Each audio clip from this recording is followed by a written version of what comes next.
एक जंगल में रानो नाम की चिड़िया अपनी बेटी के साथ रहती थी। रानो की बेटी का नाम बींदू था। वह दोनों अपना जीवन गुजार रही थी। बींदू की पढ़ाई पूरी हो चुकी थी। अब वह नौकरी का इंतज़ार कर रही थी। वैसे वह अपनी माँ का काम में हाथ बटा देती थी। उसकी माँ सब्जी बेचने का कारोबार चलाती थी। बेटा बींदू, तुम घर पे ही रहना, मैं सब्जी बेचने जा रही हूँ। ठीक है माँ, तुम जब तक नहीं आती तब तक मैं कुछ पढ़ लेती हूँ। और ऐसे ही उन दोनों के दिन गुजर रहे थे। वैसे तो उनके घर की आमदन बहुत कम थी, लेकिन फिर भी वह दोनों बहुत खुश थी। रानो चिड़िया को हमेशा एक बात की टेंशन रहती थी कि बींदू चिड़िया की शादी किसी अच्छे से परिवार में हो जाए। और एक दिन मीठू तोता बींदू चिड़िया का रिश्ता लेकर उनके घर आता है। वह बींदू के लिए बहुत अमीर घराने का रिश्ता लेकर आया था। अरे रानो बहन, मेरी बात मानो, इस रिश्ते को हाँ कर दो। इससे अच्छा रिश्ता और नहीं मिलेगा आपको। हाँ मीठू तोते, बात तो तुम्हारी सही है, लेकिन मेरे पास तो दहेज देने के लिए पैसे नहीं हैं। और तुम्हें तो पता ही है, हमारे घर का गुजारा ही बड़ी मुश्किल से चलता है। अरे कोई बात नहीं रानो, मैं कल उनसे बात करके आऊँगा। अगर उन्होंने हाँ कर दी तो तुम बींदू का रिश्ता यहीं पक्का कर देना। हाँ हाँ मीठू तोते, तुम एक बार उनसे बात करके देखना। अगले ही दिन मीठू तोता भूरे सेठ के यहाँ जाता है और वह बींदू और पिंकू चिड़े के शादी के बारे में उनसे बात करता है। पिंकू चिड़े की माँ बहुत लालची औरत थी, जिसको पैसों से बहुत प्यार था। लेकिन पिंकू चिड़ा और उसका पिता कालू सेठ बहुत अच्छे थे। पिंकू एक ऑफिस में जॉब करता था। अरे भूरे भैया, मैं पिंकू के लिए रिश्ता लाया हूँ जो कि बहुत अच्छा है, और चिड़िया पिंकू की तरह पढ़ी लिखी भी है। मीठू तोते ने यह बात की ही थी कि कौवी बीच में ही उसे कहने लगती है, अरे बस बस रहने दो, हमें क्या भाव उसकी पढ़ाई लिखाई का। बस हमें तो इतना पता है, हम शादी में 2 लाख रुपए दहेज में लेंगे। यह सब सुनकर पिंकू अपनी माँ से कहने लगता है, अरे माँ, कैसी बातें कर रही हो आप? आजकल कौन दहेज लेता है? अरे मीठू, हमारी तरफ से तो हाँ समझो, हम हमारे बेटे पिंकू की शादी इसी चिड़िया से करवाएंगे। अरे नहीं नहीं, मुझे नहीं पता। अगर 2 लाख ना आए तो मैं ये शादी नहीं होने दूंगी। तभी भूरा सेठ अपनी पत्नी से गुस्से में कहने लगता है, अच्छा, जब हमारी शादी हुई थी तो हमने कौन सा तुम लोगों से दहेज मांगा था जो तुम अब मांग रही हो?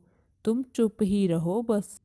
कौवा और कौवी ऐसे ही बहुत देर तक बहस करते रहते हैं, लेकिन बाद में वह बींदू और पिंकू चिड़े का रिश्ता पक्का कर देते हैं।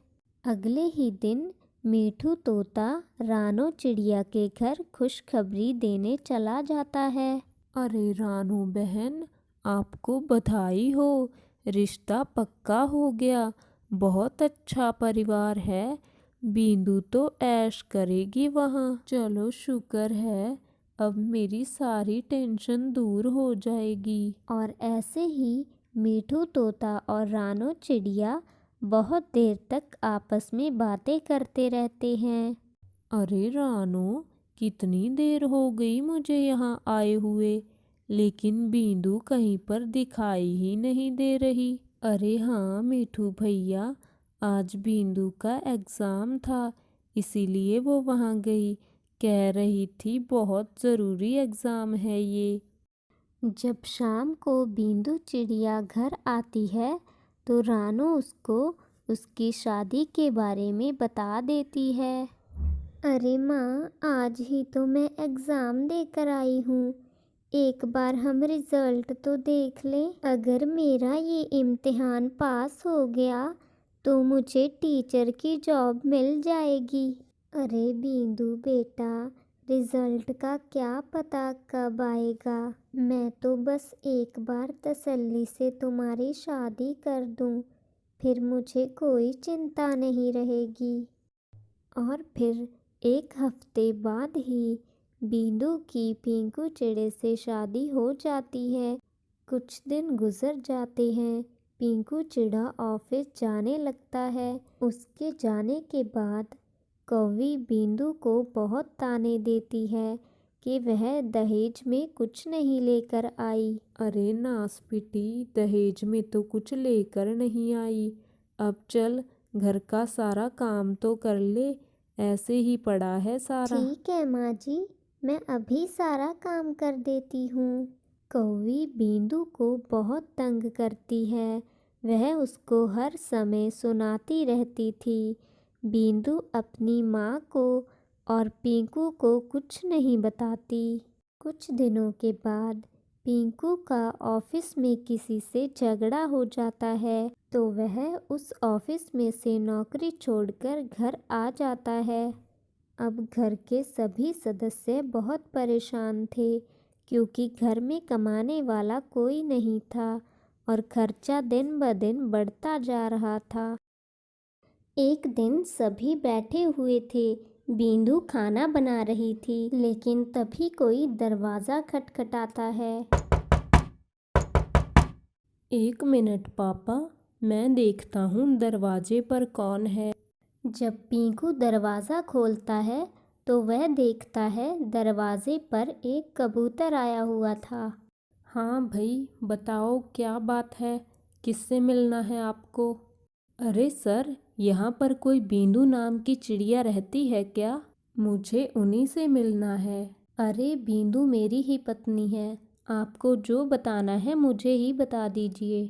ये लीजिए सर, उनका जॉइनिंग लेटर आया है। उनको टीचर की जॉब मिल चुकी है। यह सुनकर पिंकू बहुत हैरान हो जाता है और वह जॉइनिंग लेटर घर के अंदर ले आता है और सभी को दिखाने लगता है। तभी वहाँ पर बिंदु भी आ जाती है। अरे ज़रा मुझे दिखाओ, देखें कब से ज्वाइन करना है।